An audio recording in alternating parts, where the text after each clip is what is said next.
Hi friend. In today's pick a card reading, we are asking for a message for you. Straight up, straight to the point. We're getting a message, whatever you need to hear. Today, we are going to try and get that message delivered to you. I have prepared 3 decks for you to choose from, and I have accompanied them with something very special. And you might be like, what? I don't see it. That's because it's very tiny. There are 3 teeny tiny shells. There we go. We can focus. We can do it. There, look it. I found these in my backyard. They were empty. Don't worry, I made sure. No inhabitants. I did look up what they were and I've forgotten it again. But this is a specific little shell, and I found 3 of them. And 3, as you know, is a magic number. So that is group 1. I'll show you also, to make it easier because they're so tiny, I also chose some colors in the background, as you can see. I'll show you those in a second. This is group 2. Let me show you your tiny cinnamon roll. Look at it. It's so cute. And I'll show you the back. Almost looks like a donut. That is group 2, and then group 3.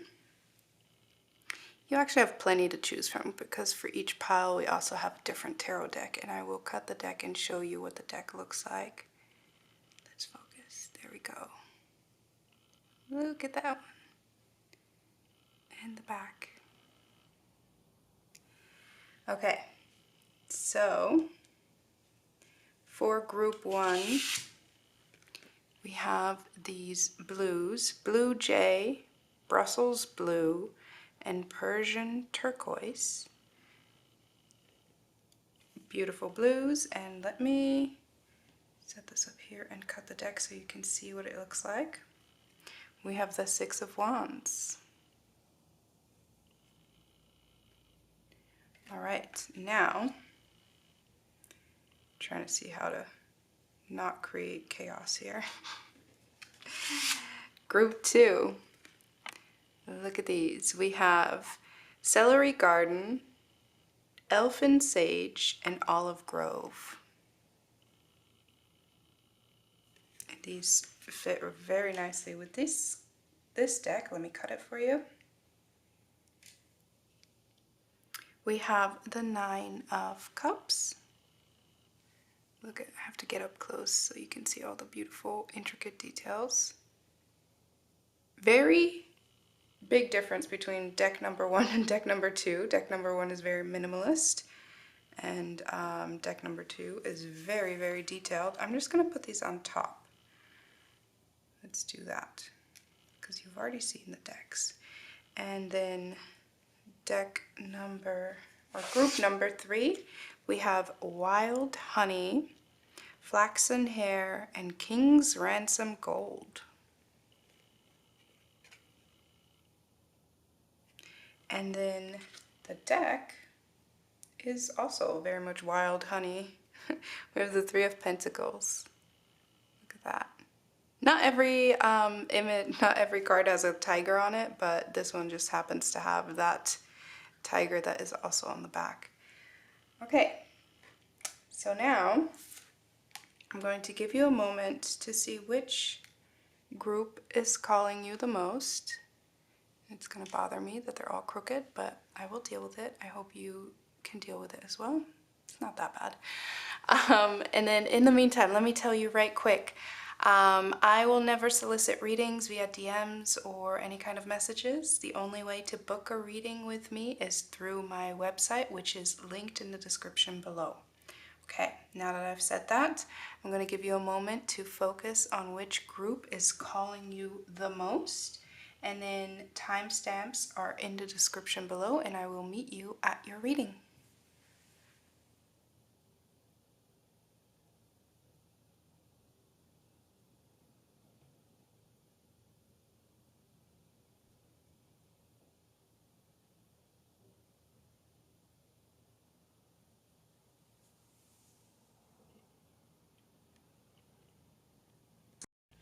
Hi Group 1, this is your reading if you chose the beautiful blues, and I will give you one more close-up of this cute little shell.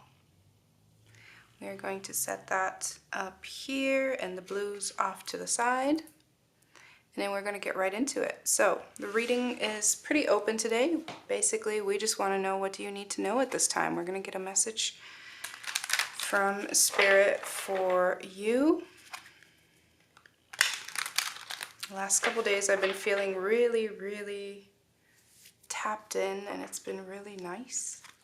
So I'm excited to see where this takes us. Let's go. For Group 1, what's the message for Group 1? What does Group 1 need to know at this time? We have the Hierophant. The Hierophant has been coming out a lot in readings lately.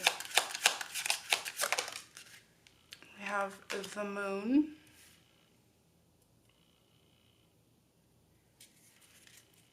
So right off the bat, I'm getting that there might be, oh, and it's immediately connecting to the seashell for me. Oh, it's not a seashell, it's a snail shell.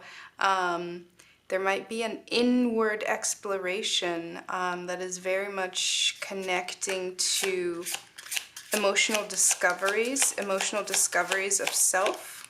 Oh, okay. I will take them the way they came. That is the 5 of Cups, and that is the 8 of Wands. Oh, I like this. And the 3 of Cups. Okay, here's what you need to know. This is your message. You are currently in a state of applying acquired knowledge. So, you know how when you go to school, you are introduced to a topic and you learn about it, and then at some point there is a time where you take a test, and during that test you apply the knowledge that you have learned. Personally, I'm not a big fan of the narrative that the universe is constantly testing you, because not everything is a test. And you are meant to just have experiences. But by having experiences as a human being, you innately have expansion and growth at your fingertips at all times. The human experience is a very intricate experience, and the capacity that we have to learn and to integrate what we learn is truly endless. And so what I'm seeing here is a lesson applied. A lesson applied. And I really like that. And it's definitely not easy. It's not an easy thing to do. But I think you've sat with a lot of experiences and a lot of emotions. And I think that you are getting to a turning point, especially with this 5 of Cups. You're getting to a turning point where you are able to make use of past failure or make use of past pain in some way. So what I mean by that is there might be possibly some opportunities for you to monetize pain, or for you to monetize your past experiences in a way that's really going to lead you to rejoice. We have the 3 of Cups at the bottom of the deck, in a way that's going to lead you to rejoice over having had these experiences, even though in the past you may have been really, like, you may have had a time where you would want to reject them. But you're actually, this is definitely maturity, emotional maturity that you are, that you're integrating. And by integrating, that word keeps coming up because it's not that you're learning it. You have learned the lesson. So moving forward, you're integrating it.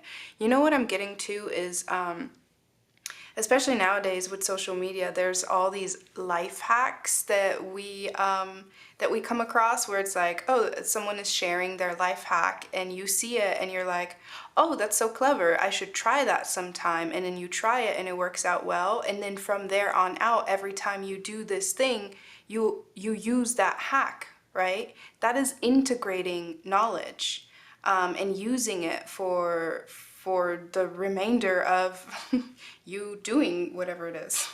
Sorry, I feel like these cards are very abstract, and so it kind of makes my word choices a little abstract as well. But I am digging this. This is a really nice confirmation of like, hey, you've experienced some things and it wasn't easy, but you did what you're supposed to do with it, which is integrate the experience so that you can move forward. The Eight of Wands to me is always about moving forward in a very calculated way, in a very aware way, because the Eight Wands are always running parallel. They're always very straightforward. And it's interesting because in this deck, typically the Eight of Wands are about grounding down. In this deck, it almost looks like they're shooting towards the sun. It's kind of like you have your, and especially because we have the Moon card here, and then we're going towards, look at even this, wow, where this side is really dark, and then here we see the sun. Could be glasses half full, could be glasses half empty, right? The sun could be setting or rising. And within the context, it really looks like it's rising because here we have the moon and then here we have the sun. And the moon is about our emotions and the sun is about our actions. So you gaining insights and understanding of your emotional makeup. Sorry, I literally got distracted by a squirrel outside my window. You gaining insight about your emotional makeup is helping you to move forward in a more organized way. This is beautiful. This is really cool. I think you should really be proud of yourself. Yeah, look at that. The Hanged Man out with the Hierophant is really underlining this idea of this having been a lesson that really kind of shifted your perspective, that really gave you a lot of insight, and possibly very spiritual in nature. So this could also be, if we're not connecting the moon directly to emotions, then this has a lot to do with your intuition. So it could have been a spiritual awakening that really led you to examine a lot of things, and now you're moving forward integrating the spiritual lessons that you've learned into your regular life, because that can be really difficult. When we have a spiritual awakening, a lot of times that happens and we kind of go into hermit mode, which is the spiritual path. We go into hermit mode and we have all these spiritual revelations in a vacuum. And then as we step back out into the world, it's really difficult to integrate and make room for the spiritual as well as the material. And same goes for emotions, you know, if you've especially if you've had some form of therapy or something, stepping out into the real world really requires you to apply whatever you've learned or integrated in therapy. Whether that was therapy with a professional, oh, we have the Magician, therapy with a professional or therapy on your own. We have the Magician, and this is definitely, again, for me, underlining the fact that this has a lot to do with probably a spiritual journey. In either case, it's really about the recognition that you actually are in control of your emotions, or flip side of that, or both, that you are capable of using your intuition, that it's not just, so let's say you go your whole life and your ears are typically developed and you have adequate hearing, and you're just like, yeah, I hear everything, and there's this sense of it's just a sense that you have, right? We have our 5 senses, and hearing is one of them. And it's just a sense that you have. Versus there are other people who fully depend on that sense because it is their career. They have to have incredible hearing because they are a musician, because they are a composer, because they work in some field where their hearing is really, really important. And this right here to me feels like the understanding of, oh, I can't, like, hearing isn't just a passive activity, but it's actually a tool that I have. And it doesn't have to be about hearing. This is just an analogy. So this could be really about anything, and specifically your intuition. Whereas before, previously, you would just be like, oh, I have a gut feeling about this person, or oh, and now you're recognizing, whoa, it's not just me receiving things, but I can actually make things happen through my intuition if I respond in a certain way.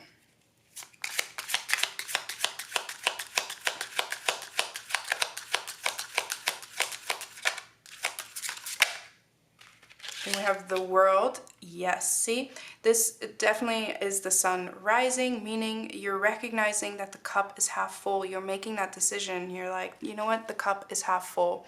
I've been wondering, I've always been thinking, I've been assessing, and there's something where it's like I'm beginning to trust that the cup is half full. So that cycle of feeling like any day you have one foot, it's like you have one foot in believing and one foot in disbelief. You have one foot in commitment and one foot out of commitment. And there's this time that you're currently in, or that is right ahead of you, where you are committing to believing. You're committing to one or the other, and I think it's for the better, because it's allowing you to grow in a way that is very structured and very holistic, meaning it takes both into account, this moon and this sun. This is really cool. Yeah, look at the Two of Cups. That is alignment. Two of Cups is so about alignment. And at the bottom of the deck is the Six of Cups. You're coming back to an essence of yourself that you probably have neglected since childhood. You're coming back to something where it's really going to feel like, okay, this makes sense. Things make sense. This is so beautiful. Oops, I am so sorry. That was loud. I just knocked my ring against the table. Let's get an idea of some energies around this. We have the 6th house.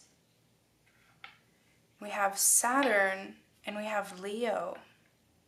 This could have a lot to do with your calling. Like there might be, especially with the 6 of Cups, there might be something where you may have previously denied yourself following your calling in some way. You have restricted yourself with that Saturn energy. And it really got to a point where it became, oh, interesting. Especially with this, you see how she's like holding these crystals. I feel like this is such an interesting visual. Let's say there's a calling that you felt when you were younger, an interest that you had, a passion that you had, and you were like, I can't do that. It's not realistic. It's not realistic. It's not realistic. And you made it smaller and smaller and smaller and smaller and smaller until it was so small that it slipped through the cracks of the confinement. That is such a cool visual. Like it got so small that the cage that you built for it, it could just slip through. And then once it slipped through the cage, it just like bled into everything that you're doing. And then it's like, well, it's undeniable now. It's bleeding into everything I'm doing, even though I try to to restrict it so much, but it's like it's part of who you are. And again, this can definitely connect to your intuition and using your intuition, but really it's just about like what makes you happy, what makes you feel like you're aligned and feel like you are showing up as your true self. And that idea of like, no, I can't, that's done. We're closing that chapter. And because you've gone through every idea of like, no, I can't because of this, it's like now you have, no, I can't because of this, but if I try that, and no, I can't because of this, but if I try that, you have, it's like you've already made every excuse in the book as to why you can't. That all that time you've actually been building a case as to why you can. This is so cool. I don't know. I keep just getting that feeling of this being really cool. So I don't know if that has something to do with what it is that you're interested in. It could be, honestly, it could be like fashion, or there's something, I just keep getting the sense of like, oh, this is really cool. Like this is very, it definitely has also with the sixth house energy has also to do with your health. Which when we live in alignment, we are just healthier. We are just healthier because we're not suppressing our needs.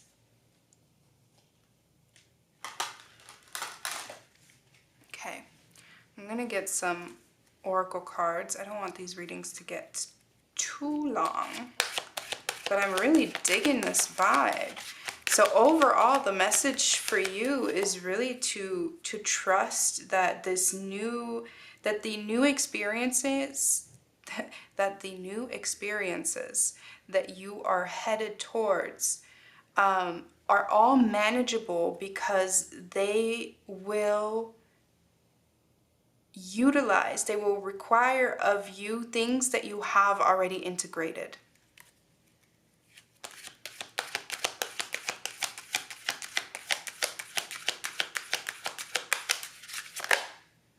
Oh, look at this. We have self-reflection. And that is exactly the energy that I was getting from this moon card. Self-reflection. And that spiral, right, from the little shell, but also what I was saying, that there's some kind of self-discovery, and then we're going inward, and then we're going outward. You know what? This little snail shell, I only have it because obviously the snail outgrew it, right? It had to go somewhere else. Let's say the glass is half full and it had to go somewhere else, and it's still living happily ever after. Let's get one more of these. Oh, look at that. We have darkness. And at the bottom of the deck is blossoming. Yep. So this darkness, I feel, is what you are coming out of. Especially if you look at the moon, this is almost kind of like a new moon situation, similar to here. This is kind of like a crescent moon on this card, that is. And there's a path on this card. Again, I'm being called to bring up that there's some kind of calling. Oh, also, look at how much blue we have in this reading in general. There's a lot of blue in this deck, but still, like, there's lots of blues coming through.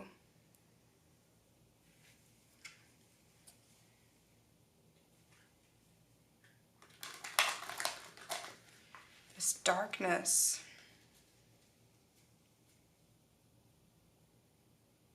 There's something about this darkness. I like that it came out over the World card, because to me that speaks about that closing out. But there's also just something about it having fine-tuned, the darkness having fine-tuned your senses in a way. See, those are recurring themes: fine-tuning, integrating your senses, the application of integrated knowledge keeps coming up.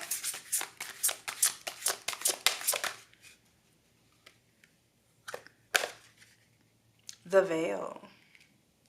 The veil is very close to self-reflection to me.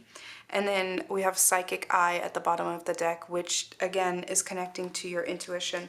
The veil is about taking stock and taking accountability, spending time with yourself, and also about intuition and learning to get closer to yourself in a way where sometimes we kind of disconnect from our intuition in a way, sometimes we disconnect from our intuition in a way where we have to relearn how to communicate with our intuition and relearn how to communicate with our higher selves. And that can take a while.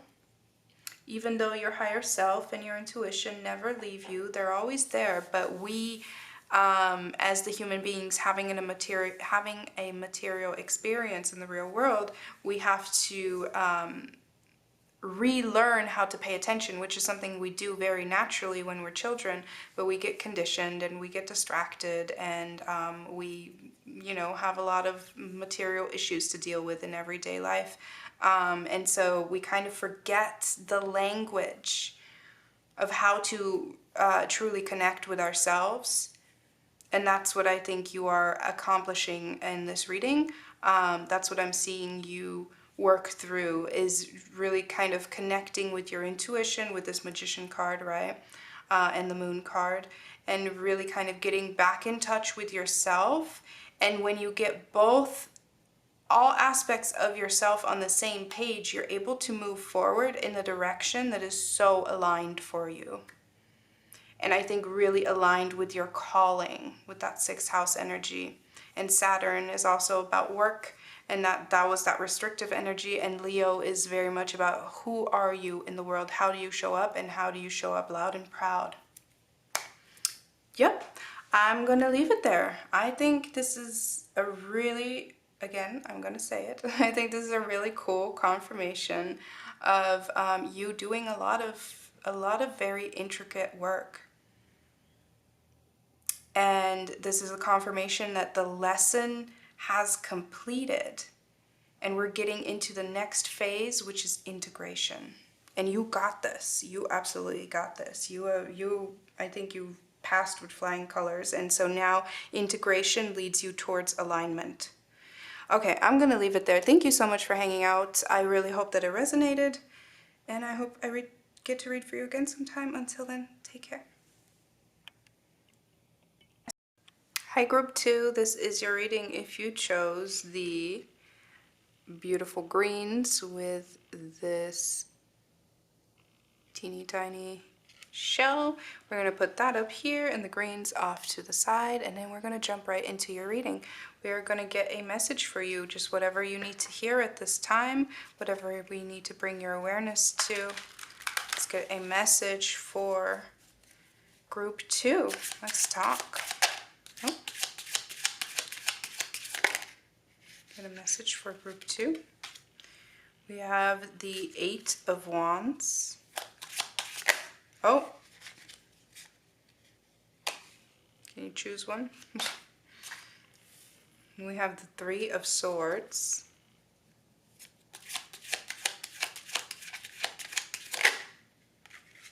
We have the Judgment card. Let's get one more for this row.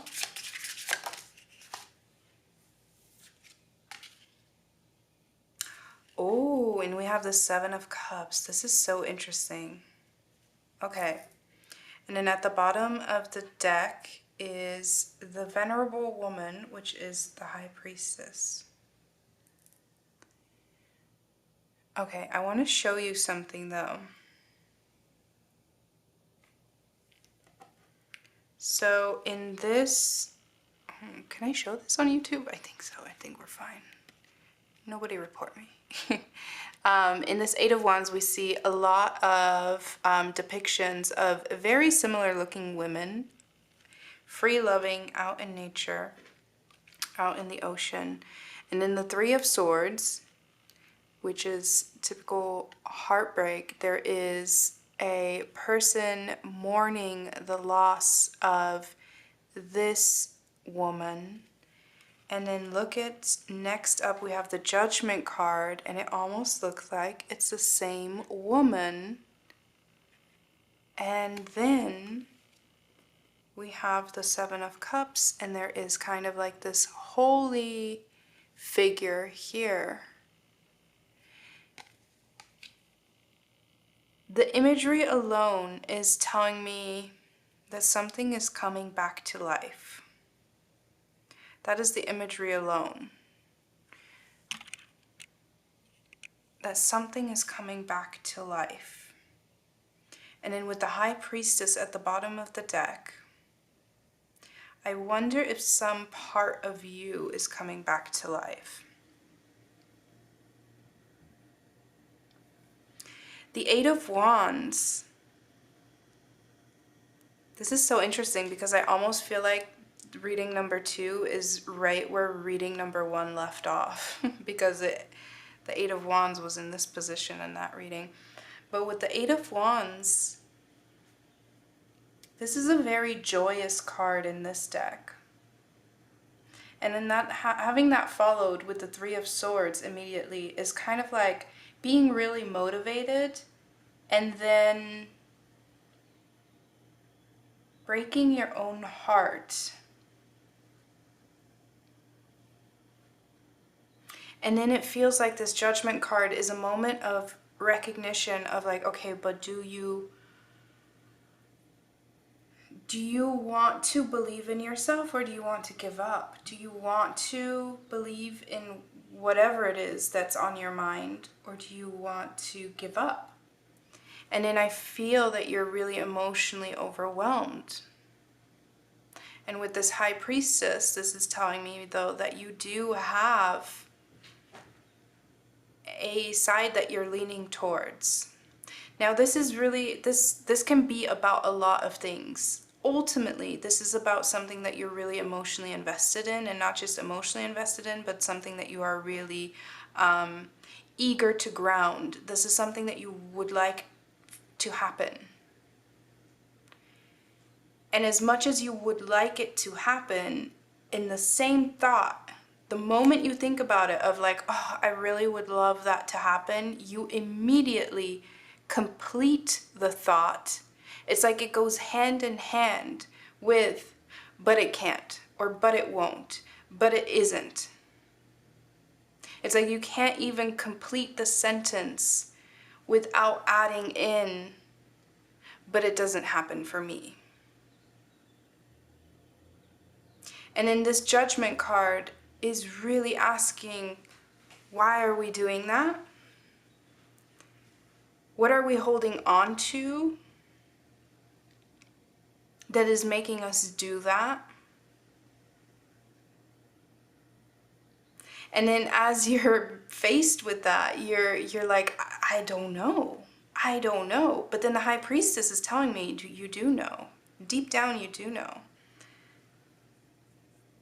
But you're afraid to make a certain choice. I think you're afraid to, I don't know if you're afraid to let something go. I think you're more afraid to let something go than you are afraid to try. But the fear still holds you back from trying. Let's get the second row. Let's get some more info. Tell me about this Eight of Wands. We have the Sun. Yeah, this, you want this so bad. This really energizes you. So then why can't we let the idea of it live without confining it immediately? Tell me about this Three of Swords. We have the Four of Wands. Oh.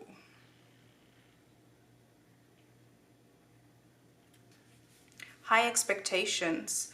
high expectations in having something to show for. This may have to do with family expectations, and the thing that is really passionate to you, that really drives you, isn't something that your family approves of, or it isn't something that society sees as a successful venture or worth anyone's time, because possibly it's not connected to money, because I'm not seeing any coins here, so it might not be connected to material wealth, and therefore people find it to not be worth your time. There's something around it not providing you stability. It's either a dangerous choice or it's a difficult choice. Let's keep going. What about this Judgment card?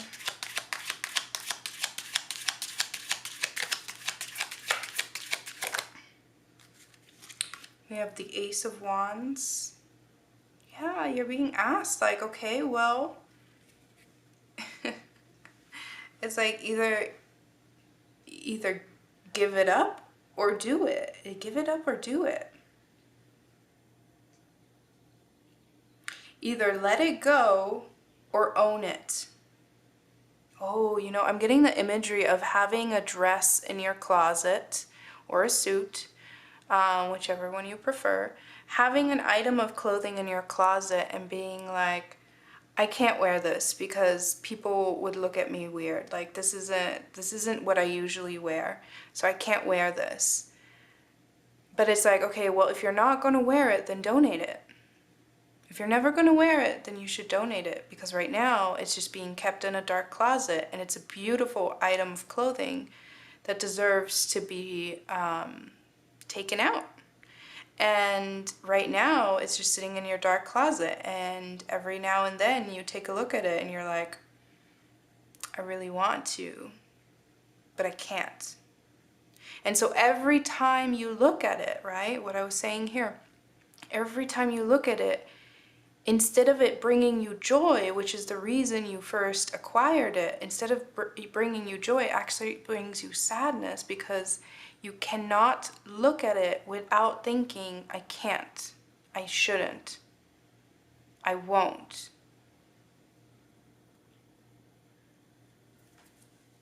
What about the Seven of Cups?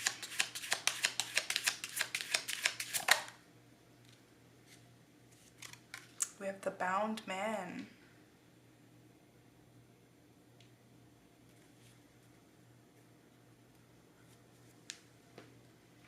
Oh, and we have the Fool at the bottom of the deck. Let me take a sip of water right quick.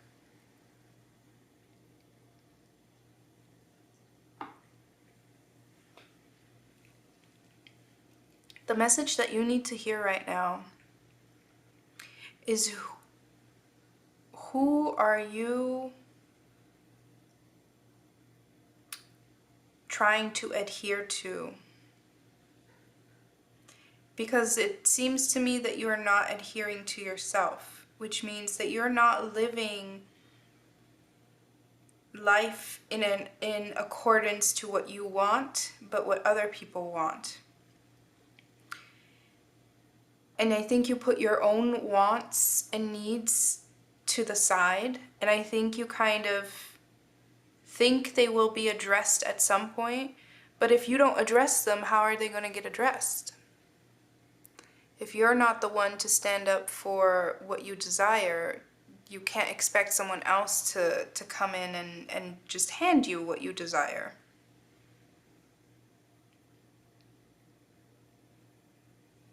And it's interesting because throughout this whole reading, I see if this is like the thin line of, here I'm not pursuing what I want, and then on this side I start pursuing, you're sitting on the fence. You're absolutely sitting on the fence, because you're not giving up, you're not deciding, okay, I'll just stay on this side, but you're also not making the leap. However, you are like, you got 1 foot off the fence in this direction. You got 1 foot off the fence. And ultimately, you are going to move in that direction because we have the Fool at the bottom of the deck, because we have the Ace of Wands right here, because we have the Sun card, because we have the Four of Wands here, because we have the Eight of Wands there. We have more energy that is saying, yes, let's go. But the energy that holds you back is very, like, it's the Three of Swords, it's the Seven of Cups, and it is the Bound Man right here. And it's just very impressive. It's very loud energy. It tunes out all the other energy that is like, come on, come on, come on. You got this. You got this. You want this.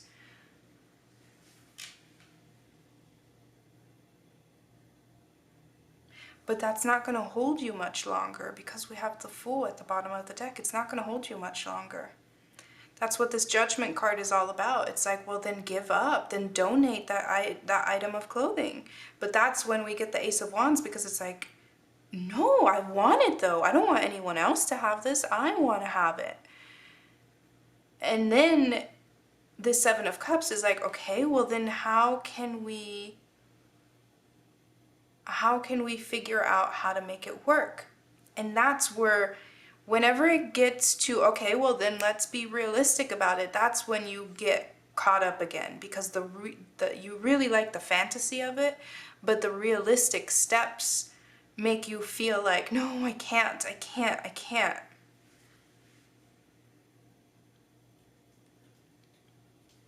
want you to take a look at this. This Bound Man is basically in the same posture as the Fool. The Fool is worried, but he does it anyway. He takes those steps, even though he's worried in this deck, okay? Typically the Fool is very careless, but in this deck he seems kind of worried. That is the same person.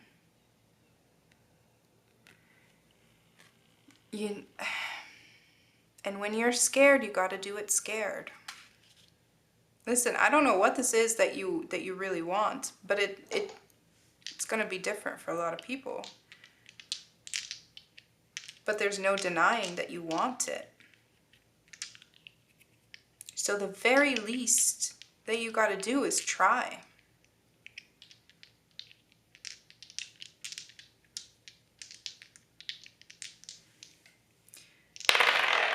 Some energies around this. We have the second house, we have Gemini, and we have Mars. Yep, that makes sense. The second house is the house of self-worth, but it is also the house of material possessions, and that's what I was saying. I don't really see any coins here, and I think that's probably where your mind is a lot. It's like, no, I can't do that because it doesn't bring money, or because I have bills to pay, because I have to do this, because I have to do that. Honestly, I'm kind of surprised that the Five of Pentacles didn't come out. But really that kind of just shows that that's not true. That those are kind of like excuses, and that this is probably more tied to your self-worth and to conditioning that made you believe like, no, you're not good enough. You're not good enough to earn a living through whatever it is that you want, or you're not smart enough, you're not talented enough. The Mars and the Gemini energy is just telling me that you are definitely capable of moving through this in a way where you're able to figure out the Seven of Cups. Because the Seven of Cups is a very confusing energy. But it comes down to choices. And that's what we're doing. What we're doing is we're sitting on the fence because we are afraid that the choice alone will make us look like a fool. There's some kind of promised land, there's some kind of fantasy that we want to pursue, and we are afraid that pursuing it openly will make us look like a fool, will make us look like we don't know how the world works, that we don't know, that we don't understand. But that's not going to make you happy if you, okay, great, you know how the world works. You get a 9-to-5 job that makes you miserable. How's that going to help? It's not.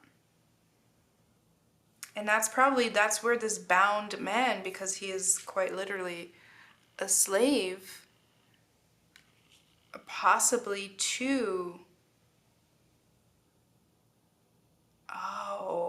it feels like becoming a slave to not making a decision. Staying on the fence keeps you stuck, because then if you stay on the fence, it's like you do make a decision by being passive. It's like when people say, if you don't know if the answer is yes or no, it's no. I might be butchering that, but there's some kind of saying around that. If it's not a clear yes, it's a no. If it's not a clear yes, it's a clear no. Something like that. I feel like the hesitancy to pursue something might actually lead you to commit to something that you don't want, because you commit by default. Ooh, this could be so many things. Because we have the second house and that connects to your self-worth, this can be so many things. That could be committing by default to a career, committing by default to a gender expression, committing by default to a sexuality, committing by default to something just because you are too self-aware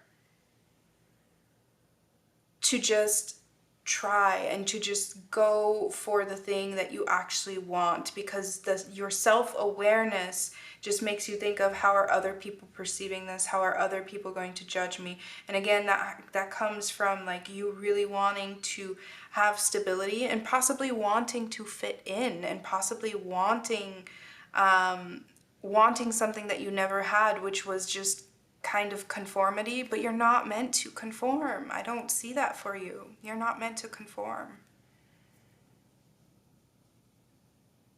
Sorry.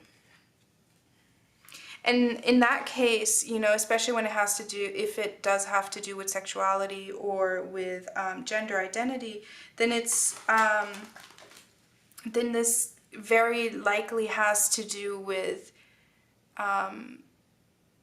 concerns around safety. And of course, I'm not trying to say like, oh, you need to live out loud who you are. Of course, safety is very important, but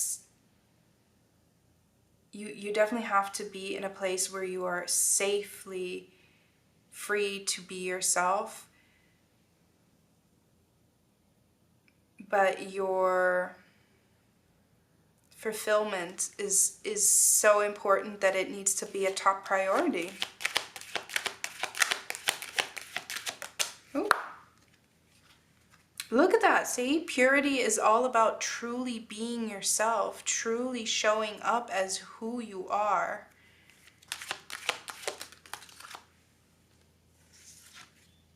And sovereignty. Oh, come on. Come on. On the nose much. Sovereignty is about taking control and not living through the passivity of not making choices, but actually making choices that are in alignment with what you're seeking out in life.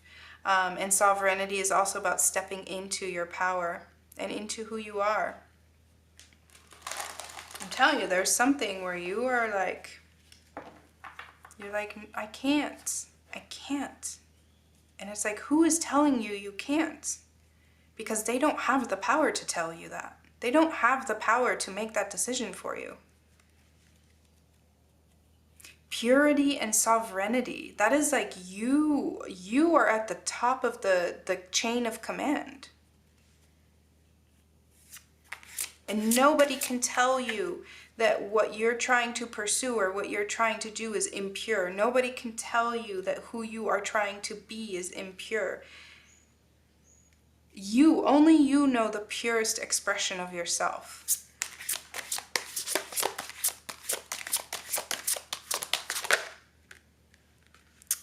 Look Look at that, we have the garden. That's such a pretty card.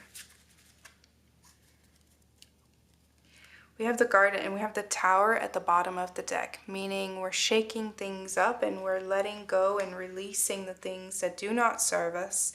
But the garden is all about taking care of yourself. The garden is about patience with yourself and investment, because it takes a lot of investment to have a garden that really blooms. It takes a lot of time investment. It takes a lot of attention. It takes a lot of care. This is all about investing in you and in what you want. And look at, I love how here her eyes are like covered by this white blanket. Then we have this white ball, and then she is holding the moon, which is also a ball. And she's wearing the white as a cloak. There's definitely a progression here.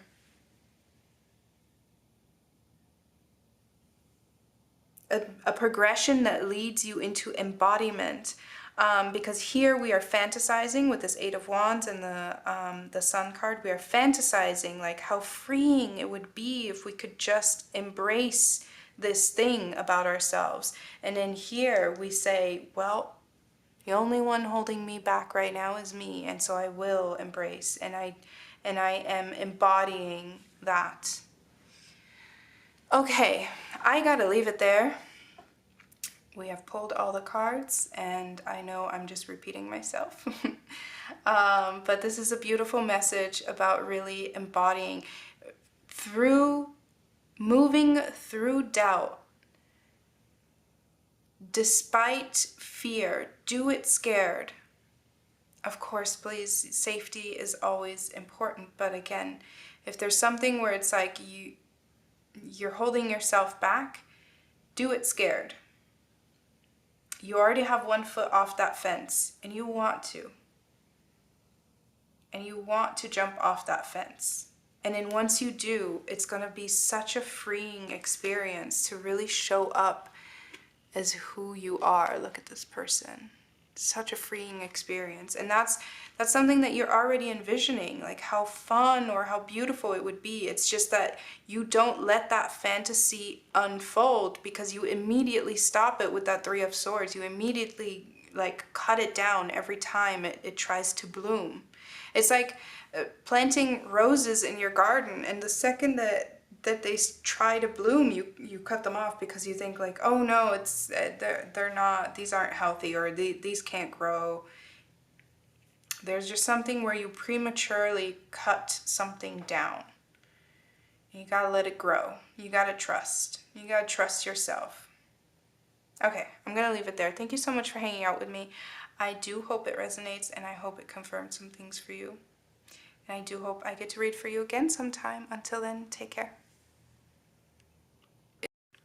Hi Group 3, this is your reading. If you chose the wild honey with this tiny little shell, we're going to put that up here. The colors off to the side. And here is the wild tiger. We are going to get right into it. So today we're asking for a message for you, anything you need to hear at this time, anything we need to bring our awareness to. What are you meant to hear at this time for Group 3? Can we get a message?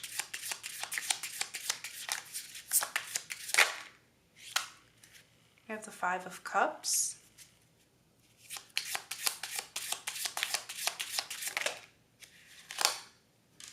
We have the Six of Wands. Interesting. Two very opposing cards. Because the Five of Cups is a card of loss, and the Six of Wands is a card of success. So we might feel like at this time, I will take that the way it came out. We have the Two of Pentacles in reverse. We might feel like at this time there is some area in life that we are not doing well in, and at the same time there's an area in life where we are doing well, and something's for sure out of balance with this Two of Pentacles in reverse. There's something where we are not able to manage, that's sideways so I'll take it upright, where we're not able to manage It's like when one thing works out, another thing comes crashing down. We have the Six of Pentacles at the bottom of the deck. Let me show you some close-ups of these cards because they're gorgeous. This is the Five of Cups. So it may feel like, especially because of the Six of Pentacles, it may feel like when you're doing quite well at work, things are in your private life are kind of taking a dive. Or it may feel like, oh, you know what, this is interesting. I don't know, this is very particular, but it may hold true for someone. You may feel like when things aren't working out for you is actually when you get the most attention. So specifically if you are a content creator, or if you work, like if you do social media things, right? It feels like when you are down and out, you get more attention, or you get more, like things seem to line up for you more when you seem kind of down. This is so interesting. And then this Two of Pentacles in reverse,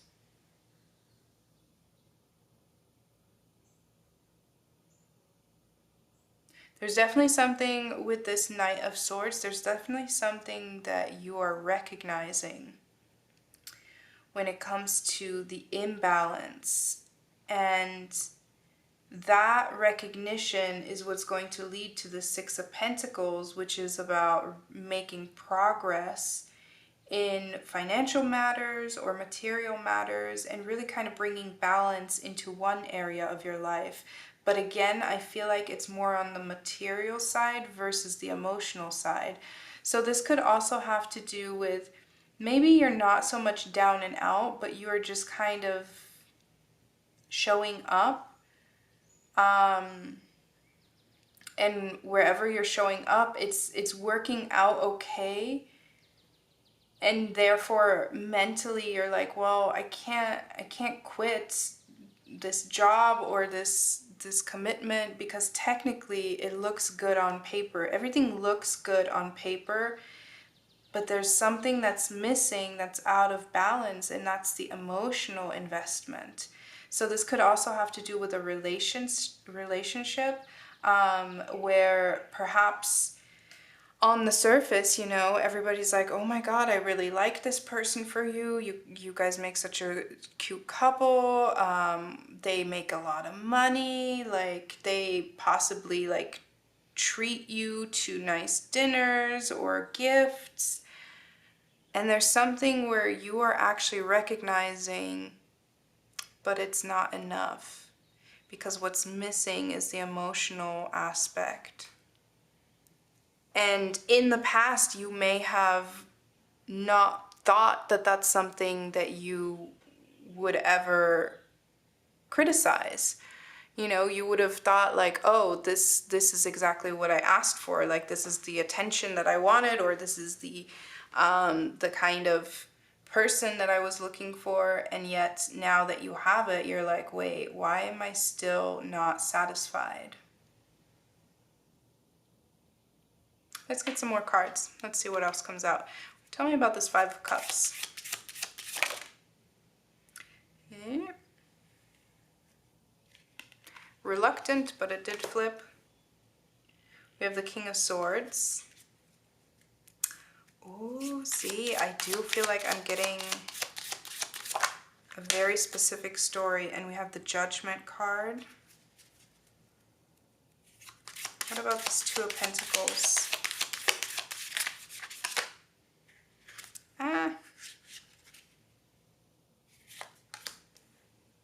The Hierophant.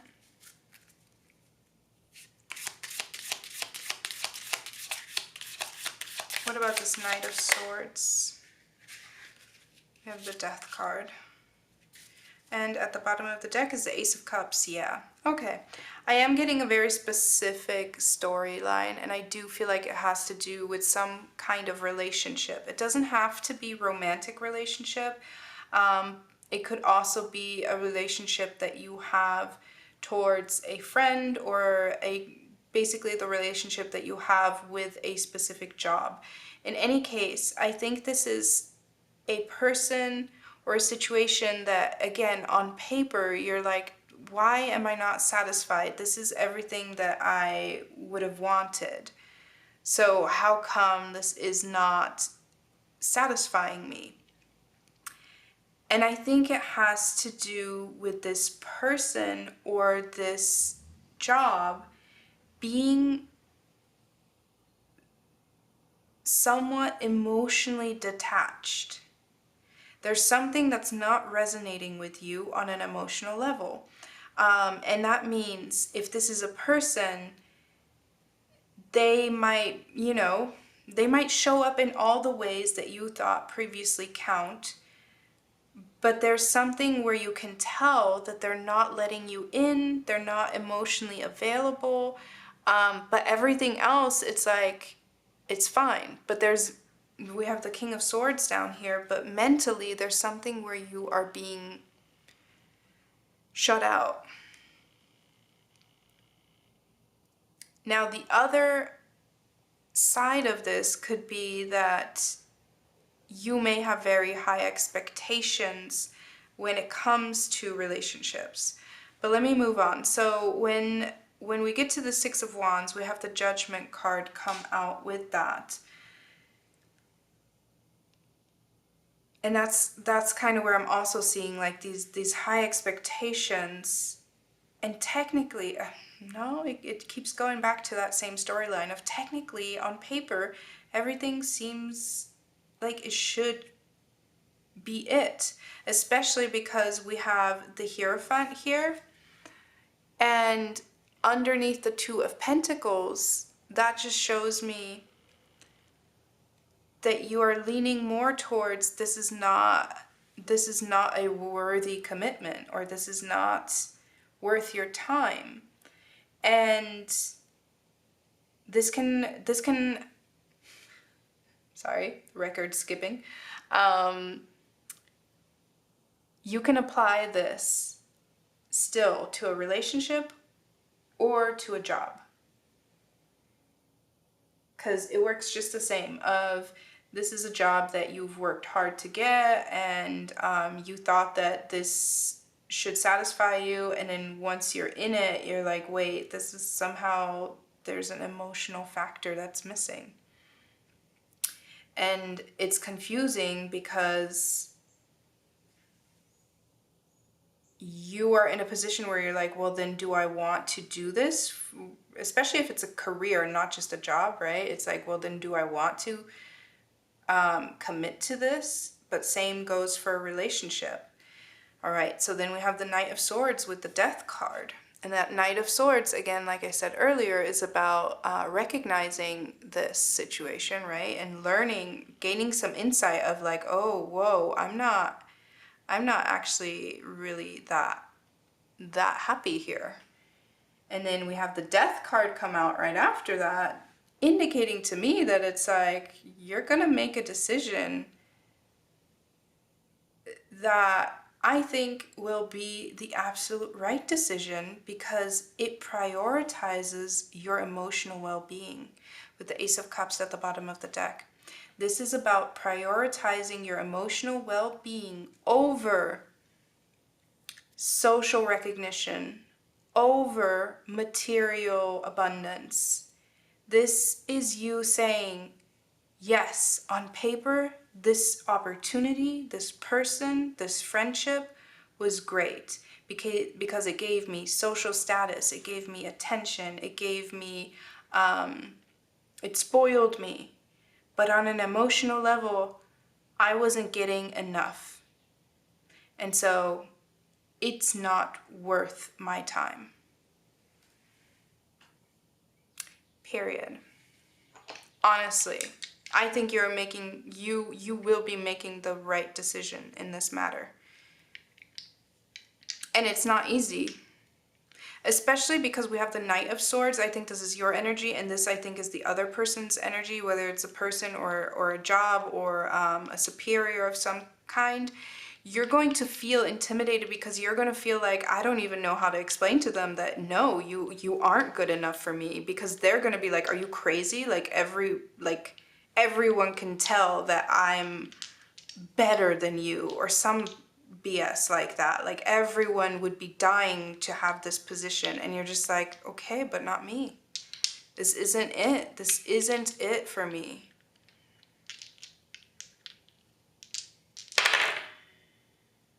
Yes. I don't know why sometimes it feels like I'm playing a game when I'm rolling the dice, because I'm like, come on, confirm what I'm saying. We have the 11th house. The 11th house is the house of dreams, hopes, and aspirations, larger social groups, and friendships.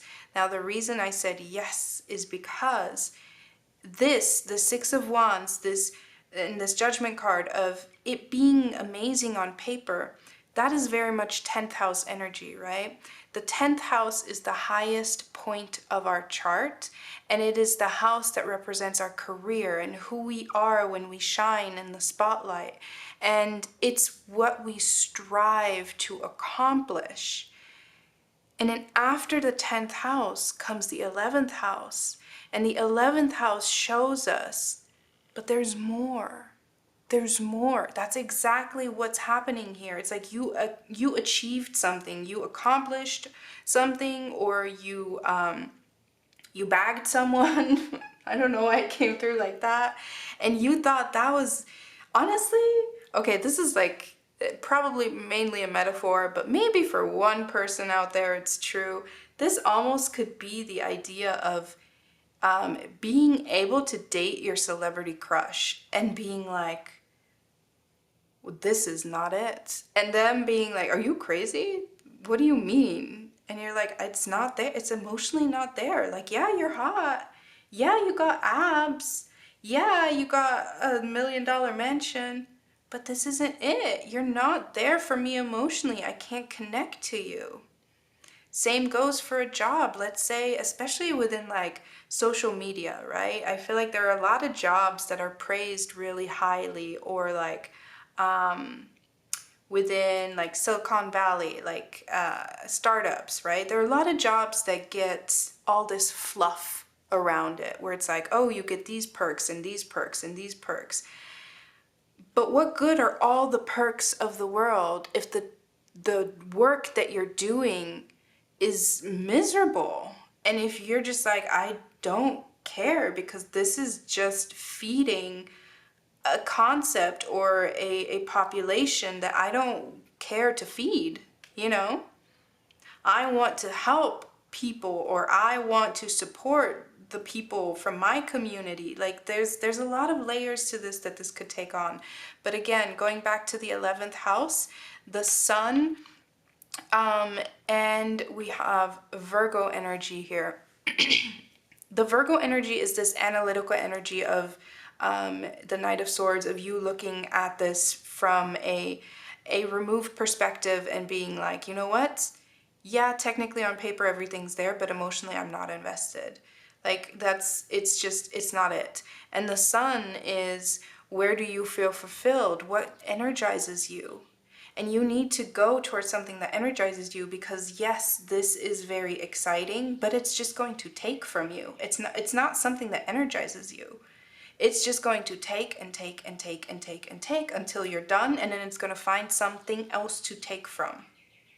And so before you make a commitment, especially with this Judgment card and the Hierophant, it might be that there is an actual like legitimate commitment being offered to you in form of marriage, in form of a contract, and you are being pushed to make a decision, which is why it's like extra stressful, because it's not just you realizing something, but it's a question being asked and being like, well, do you commit to this? And you feeling like, well, if I had to make a decision, then actually I'm feeling like no. And you're going to be in a position where you're going to have to defend that decision, because people are going to be like, what? Are you crazy? And in reality, like, no, you see it clearer than anyone else, because everyone else is distracted by the perks. Everyone else is distracted by the fact that on paper it's good.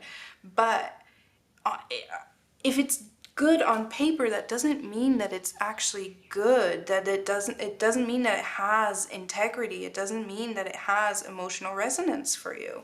And that is so important in what you do because of this Ace of Cups at the bottom of the deck. Look at that, the Seven of Pentacles underneath that. You are incredibly dedicated, but you need to know that your dedication is going into something of value.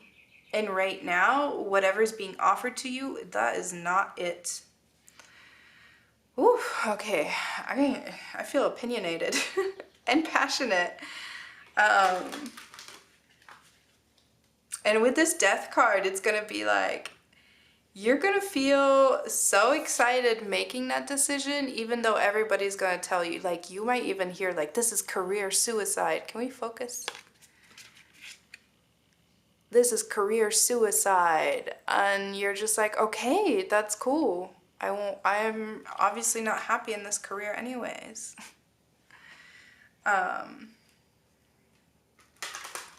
This is honestly somebody being a badass.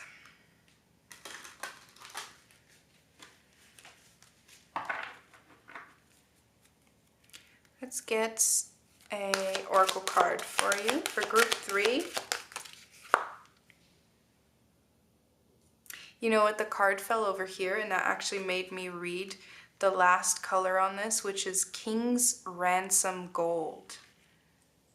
And I don't know why, but sometimes I see words or I see certain things, imagery, and I just immediately create a whole story in my head. And King's Ransom Gold, I just got this idea of somebody getting a job opportunity to work for a king, for royalty, and then ransom gold, and it becoming a situation where it just feels like they're holding you hostage, but really they're not. They're like, oh, I'm paying you so nicely. I'm paying you like more than you would get anywhere else, and that is what's holding you hostage. The idea of like, well, I'd be crazy to give that up because I'm getting more than I would get anywhere else.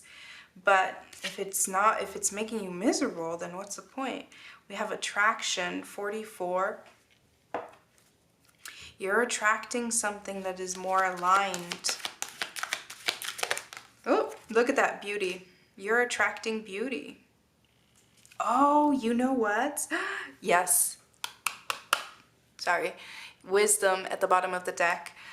Wisdom, because you are a magnet. You attract beauty. But here's the thing. I think that when you were manifesting, when you were, aspiring, that 10th house energy, when you were aspiring, you're like, okay, I'm attracting what I think it is that I want, right? And so you either are at a level where you've called that in, or you're going to. This might still all be ahead of you, right? But you are attracting in beauty. And this is, especially, let's go back to this being a relationship, right? You attracting in beauty means that you attract all forms of beauty. So let's say you are magnetically drawing in a person that is very, very beautiful, that is very gorgeous, that is very handsome, that is very, all the like stereotypical society beauty standards. And then as you engage with them, you're like, oh, well, obviously this is the prettiest person I've ever freaking seen. Like, this must be what I'm calling in, right? But then the more time you spend with them, you actually realize that they're really ugly on the inside. And that's when you realize that you attract beauty. And that is inclusive of all forms of beauty. And the most beautiful thing you can attract is a beautiful love. And that doesn't mean that the person you're attracting is handsome or gorgeous or beautiful. But that means that the love that you share is beautiful. And that that person is going to be very beautiful on the inside. And that the outside is really just an appearance, and it doesn't matter. But same goes for if this is a job or a career, right? You attracted something that was very beautiful on the surface, but you're getting to a point where you're maturing in a way where you are recognizing, okay, I am capable of attracting beauty on the surface, but what I'm meant to attract is beauty throughout. I hope that makes sense. It's a beautiful message, to be honest.